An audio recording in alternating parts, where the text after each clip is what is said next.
भारत माता की, भारत माता की, भारत माता की। हंडिया सूर्य मंदिर के ई पवित्र भूमि के हम नमन करिए। संकट मोचन तथा गुनियाजी तपोभूमि आप बिहार के प्रथम मुख्यमंत्री बाबू श्री कृष्ण सिंह जी के ई वैभवशाली धरती पर अपने सबके अभिनंदन करिए।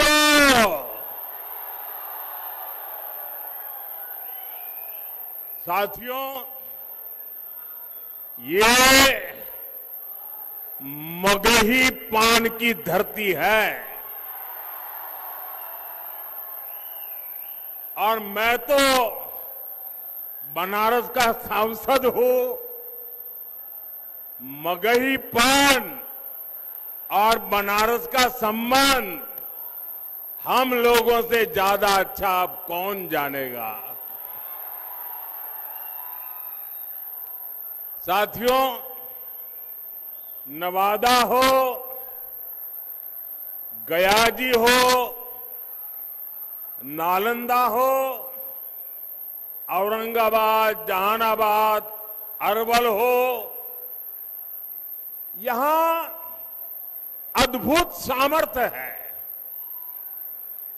इस क्षेत्र के नायक बिहार केसरी श्री कृष्ण बाबू जी ने बिहार के विकास की जो नींव रखी, वो आज भी हम सबके लिए प्रेरणा देती है। ये धरती लोकनायक जयप्रकाश नारायण और भोला सिंह जी जैसे जनसेवकों की कर्मभूमि रही है।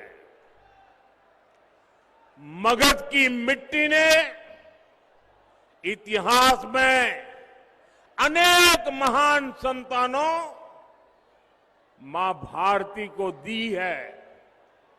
साथियों, मगध पुरातन भारत की शान है। अब हमें मगध को, बिहार को फिर वही पुराना गौरव लौटाना है। हमें इस क्षेत्र को फिर से वैश्विक ज्ञान विज्ञान का केंद्र बनाना है, विकसित बिहार बनाना है। इसलिए आज मैं एनडीए के सभी उम्मीदवारों के लिए आप सभी का आशीर्वाद मांगने आया हूं। और यहां जो मैं उत्साह देख रहा हूं, जो जोश से भरे हुए नौजवानों को देख रहा हूं,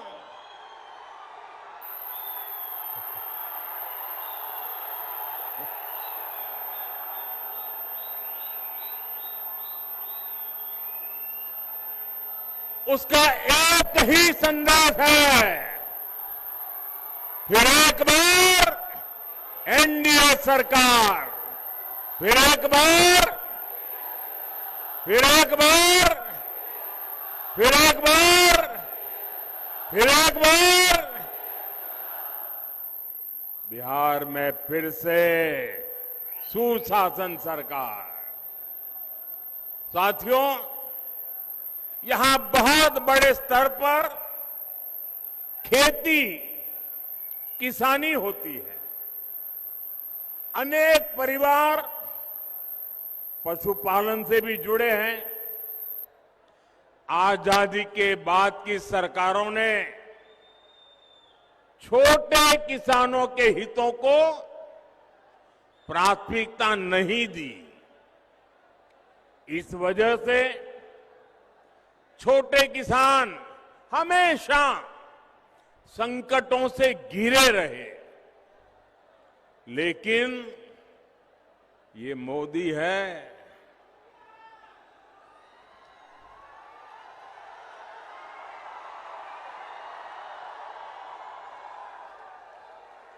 जिसे किसी ने नहीं पूछा, मोदी उन्हें पूजता है।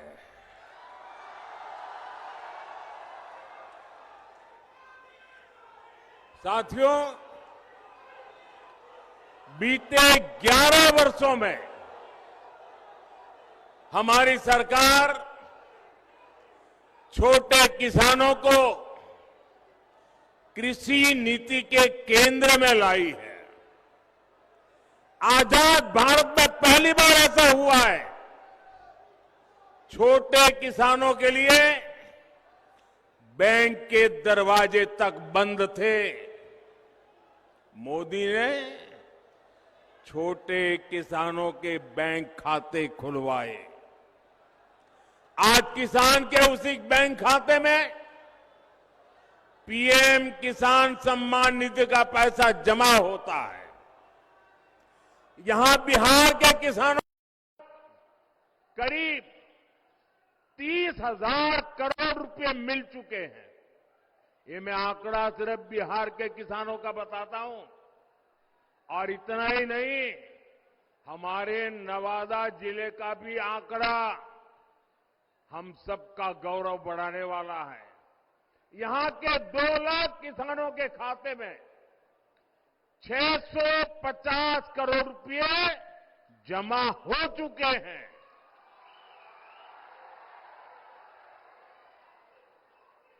और मेरे भाइयों बहनों, याद रखिए, ये सारा का सारा पैसा बिना कट कमीशन और करप्शन के किसान के खाते में जमा हुआ है। अगर जंगल राज वाले होते, उनके साथी कांग्रेस वाले होते, तो आपके हक का ये सारा का सारा पैसा लूटकर अपनी तिजोरी भर लेते। और ये मैं नहीं कह रहा हूं, कांग्रेस के ही एक प्रधानमंत्री ने कहा था कि दिल्ली से 1 रुपया निकलता है तो गांव जाते जाते 15 पैसा हो जाता है। ये रास्ते में ये कौन सा पंजा था जो रुपये को घिस करके 15 पैसा बना देता था। साथियों, बिहार के लिए एनडीए का जो घोषणा पत्र आया है, उसमें तो किसानों और पशुपालकों को डबल उपहार मिला है। अभी किसानों को केंद्र सरकार, दिल्ली की सरकार पीएम किसान सम्मान निधि के 6,000 रुपये उनके खाते में जमा करती है।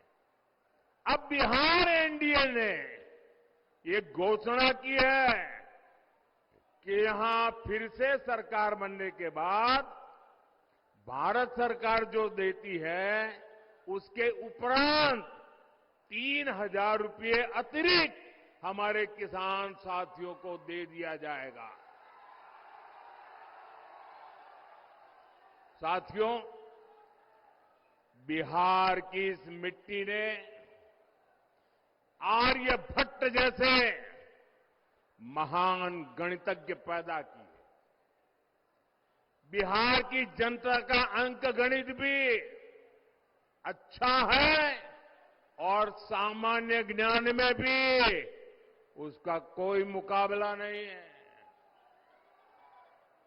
ये चारे वाले सोचते हैं कि बिहार की जनता को चरा जाएंगे, जबकि इनकी रग रग की सच्चाई ये बिहार की जनता भली भांति जानती है।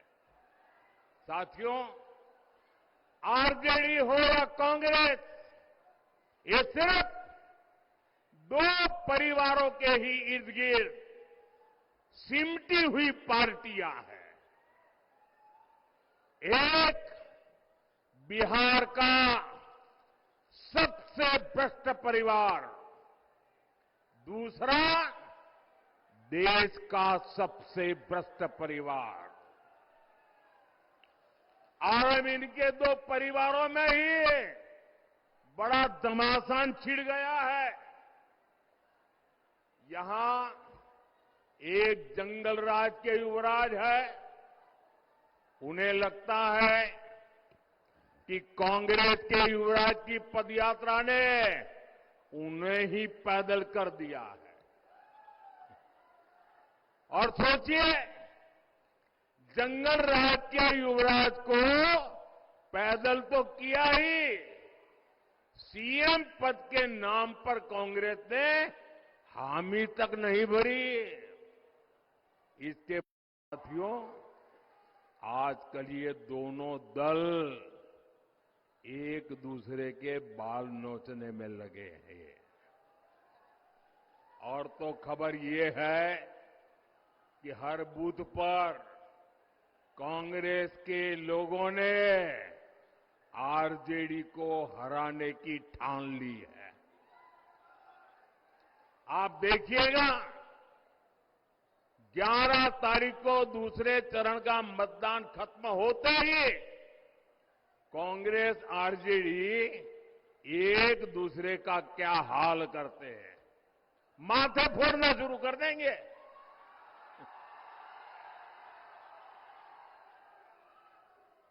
साथियों, बिहार का तेज विकास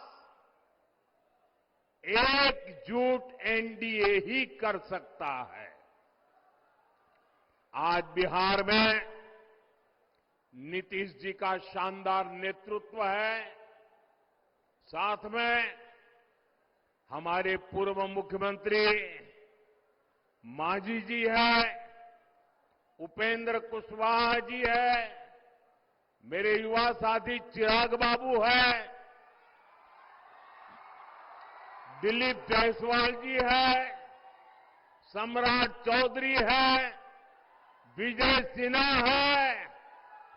ऐसी एक सशक्त टीम हमारे पास है। एनडीए सबको अवसर देता है, सबको सम्मान देता है, जबकि जंगल राज वालों के लिए सिर्फ और सिर्फ अपना परिवार सबसे ऊपर है। साथियों, जो पिछड़ा है वो हमारी प्राथमिकता है। एनडीए सरकार की कल्याणकारी योजनाओं में ये साफ साफ दिखता है। हर गरीब को पक्का घर मिले, ये मोदी का संकल्प है। हमारी सरकार ने गरीबों के लिए देश में 4 करोड़ से ज्यादा पक्के घर बनवाए। ये 4 करोड़ घर आंकड़ा छोटा नहीं है। यहां बिहार के भी 60 लाख परिवारों को पक्के घर मिले। ये घर किसको मिले हैं? इन घरों के लाभार्थी गरीब, दलित, महादलित, पिछड़े, अति पिछड़े परिवार के ही लोग हैं। साथियों, नल से जल हो, गैस कनेक्शन हो, शौचालय हो, बिजली कनेक्शन हो, इसका सबसे बड़ा लाभार्थी भी वंचित समाज ही है।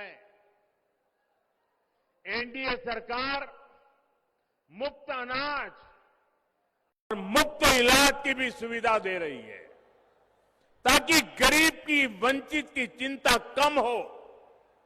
साथियों, यही तो सामाजिक न्याय की सच्ची परिभाषा है। और ये परिभाषा बिहार ने देश को दी थी, लेकिन इन भ्रष्ट परिवारों ने अपने स्वार्थ के लिए ही इसका उपयोग किया।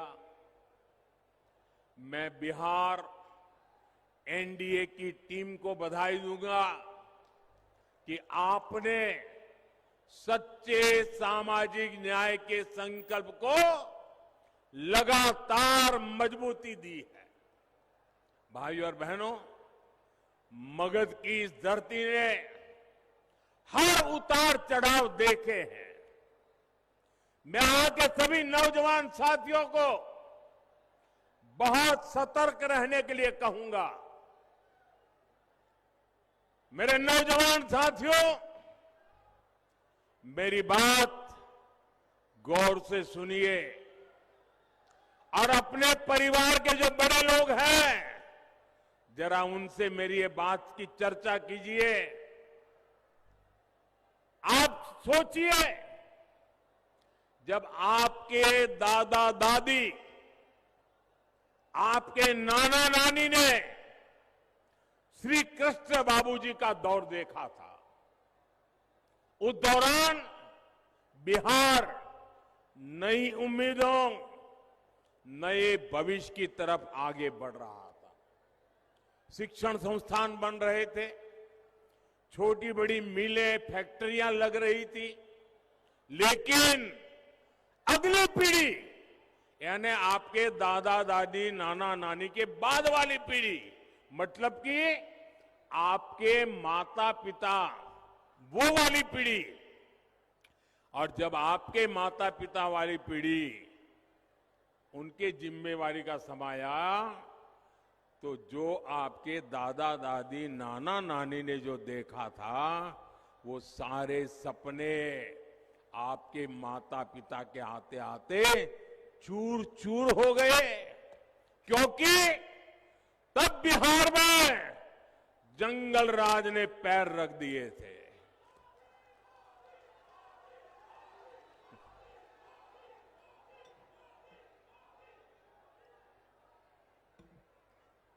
साथियों,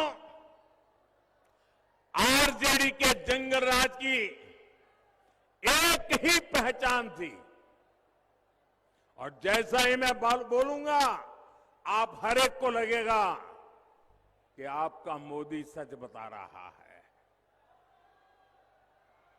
उनकी एक ही पहचान थी, कट्टा, क्रूरता, कटुता, कुसंस्कार, कुशासन और करप्शन। ये था कि नहीं था भाई? यही उनकी पहचान थी कि नहीं थी? हर गली मोहल्ले में कट्टा चलता था कि नहीं चलता था? आए दिन कट्टे का खेल होता था कि नहीं होता था? जंगल राज की निशानियों ने मगध के गौरव पर नरसंहार का, समाज के में बंटवारे का दाग लगा दिया।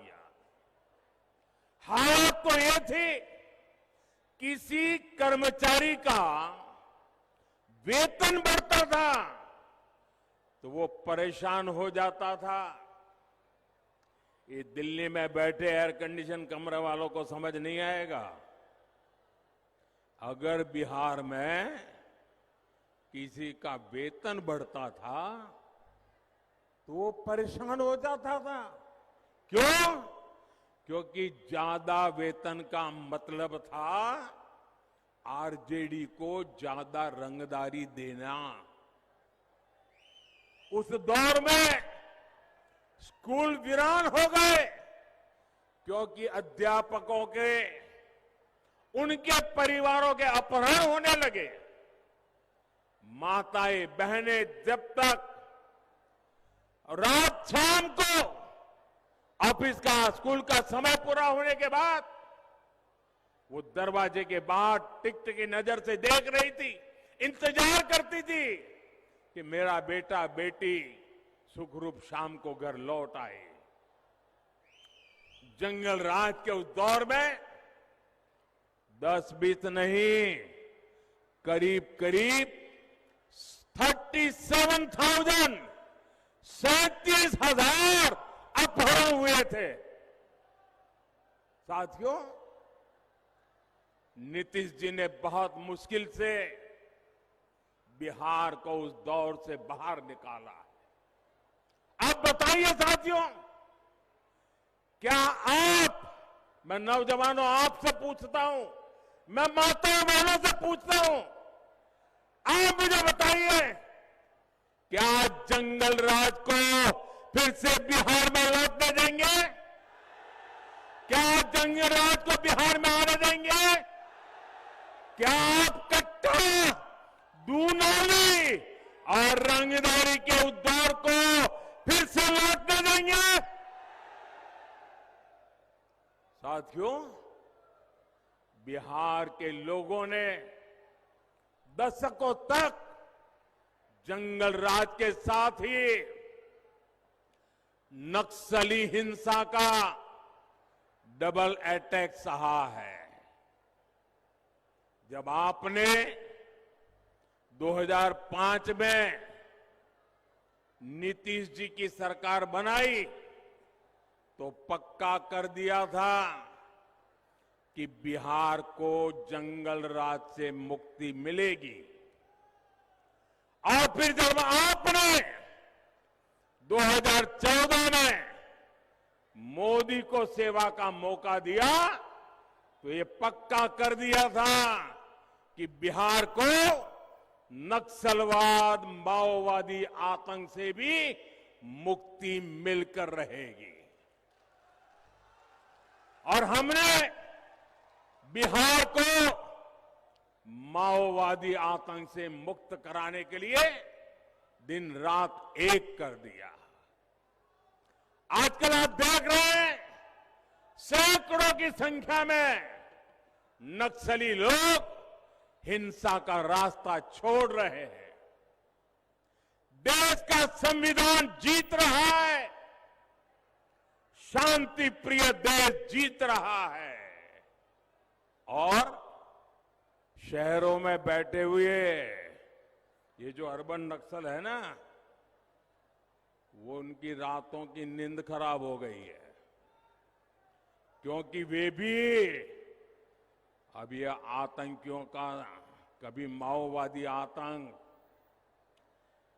जो हाथ में हथियार लेके चलते थे, जब आज उनके हाथ में संविधान देखते हैं तो ये अर्बन नक्सलों की नींद उड़ जाती है। साथियों, मैं बिहार के युवाओं से, मेरी बहन बेटियों से कहूंगा, आपकी जिम्मेदारी बहुत बड़ी है। आप आरजेडी के लोगों का चुनाव प्रचार देखिए, पूत के पांव पालने में ही दिख रहे हैं। ये आरजेडी वाले अभी कैसी कैसी धमकियां दे रहे हैं चुनाव के मैदान में। रंगदारी के रंग से, माओवादी आतंक के लाल रंग से, मेरे भाइयों बहनों, हमें बिहार को बचाना है। और ये हर नौजवान की जिम्मेदारी है, हर मां बहन की जिम्मेदारी है। साथियों, विकसित बिहार, विकसित भारत, ये हमारी प्राथमिकता है। एनडीए के सुशासन का फायदा आप हर तरफ अनुभव कर रहे हैं। 2005 से पहले बिहार में बिजली का भी हाल बेहाल था। बिजली के तार तो लगे थे, लेकिन लोग सोचते थे कि ये तो कपड़े सुखाने के लिए रस्सी लगी हुई है और बिहार में लोग ये बिजली के तार पर कपड़े सुखाते थे, वो हाल बना था। ये हमारी सरकार है जितने बिहार के गांव-गांव में बिजली पहुंचाने का इंतजाम किया। मैं आप लोगों से एक आग्रह करूंगा, आप में से जितने लोगों के पास मोबाइल है, जरा मोबाइल फोन निकालिए और अपने मोबाइल फोन की जरा लाइट चालू कीजिए, लाइट ऑन कीजिए। सबके सब लोग अपने मोबाइल फोन की लाइट ऑन कीजिए। सब लोग यहां सब लोग, आप मुझे बताइए भैया, जब आपकी हथेली में इतनी तेज रोशनी है तो लालटेन की जरूरत है क्या? लालटेन की जरूरत है क्या? ये रोशनी है कि नहीं है? आपकी हथेली में है कि नहीं है? आपका भाग्य आपकी हथेली में है कि नहीं है? साथियों, छठ पूजा के समय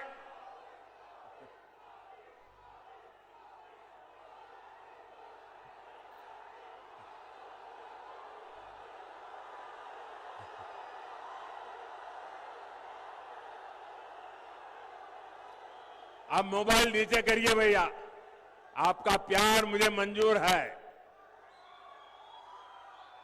साथियों, छठ पूजा के समय हम प्रकृति की, सूर्य देव की पूजा करते हैं। आरजेडी कांग्रेस के लोग छठी मैया की पूजा को नौटंकी, ड्रामा बताते हैं, ड्रामा। छठी मैया का अपमान करते हैं। इन लोगों को सूर्य देव की शक्तियों का भी अंदाजा नहीं है। ये हमारी सरकार है जो सूर्य देव की ऊर्जा से बिजली बनाने में जुटी है। नवादा जिले में ही बिहार का सबसे बड़ा तैरता हुआ बिजली घर बनकर के तैयार है।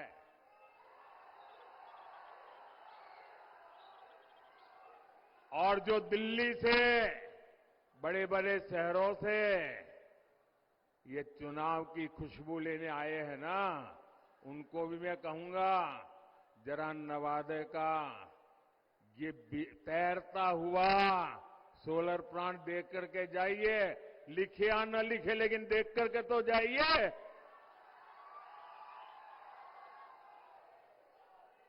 हम बिहार में पीएम सूर्यघर मुफ्त बिजली योजना का भी विस्तार करने में जुटे हैं। इसके तहत हर लाभार्थी परिवार को छत पर सोलर प्लांट लगाने के लिए 75 से 80 हजार रुपये सरकार दे रही है। एक एक परिवार को 75,000 to 80,000 रुपीज हर परिवार को दिया जाता है। साथियों, जिन घरों में ये सोलर प्लांट लग रहा है, वहां का बिजली बिल 0 हो गया, 0। बिजली का बिल 0 हुआ, इतना ही नहीं, अतिरिक्त बिजली बेच करके कमाई भी हो रही है भाइयों। साथियों, बिहार में फिर से एनडीए सरकार बनने के बाद इस अभियान को और तेज किया जाएगा। साथियों, बिहार के नौजवानों को बिहार में ही अच्छी शिक्षा मिले, इस पर हमारा बहुत जोर है।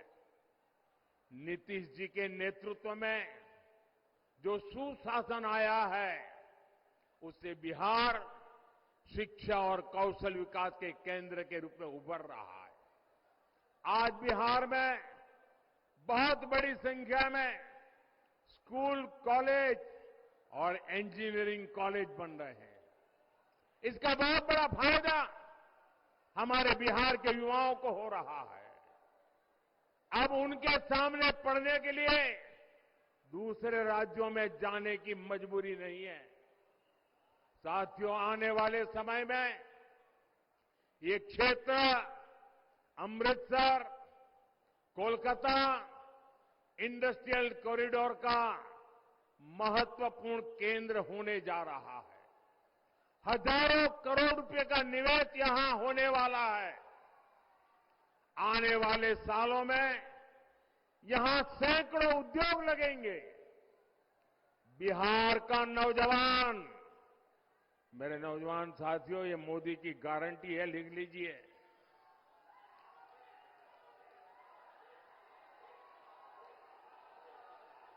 आने वाले समय में बिहार का नौजवान बिहार में ही काम करेगा।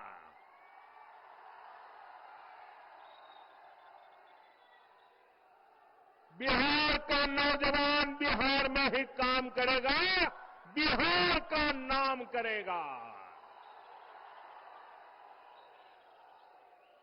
वो दौर दूर नहीं जब बिहार में मोबाइल फोन बनेंगे, इलेक्ट्रिक व्हीकल बनेंगे, यहां बने कपड़े दुनिया भर में निर्यात होंगे।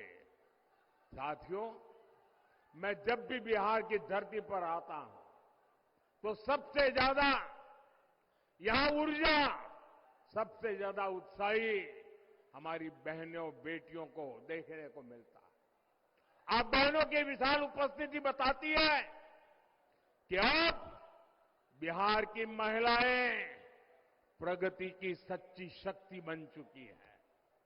कोई जीविका दीदी बनकर गांव की अर्थव्यवस्था में योगदान दे रही है, कोई लखपति दीदी बनकर आत्मनिर्भरता की मिसाल जगा रही है, कोई कृषि सखी, कोई बैंक सखी या नमो ड्रोन दीदी बनकर विकसित बिहार की कहानी लिख रही है। साथियों, मुख्यमंत्री महिला रोजगार योजना की चर्चा पूरे देश में हो रही है। अभी तक बिहार की 1,30,00,000 बहनों के खाते में 10-10 हजार रुपया पहुंच चुका है।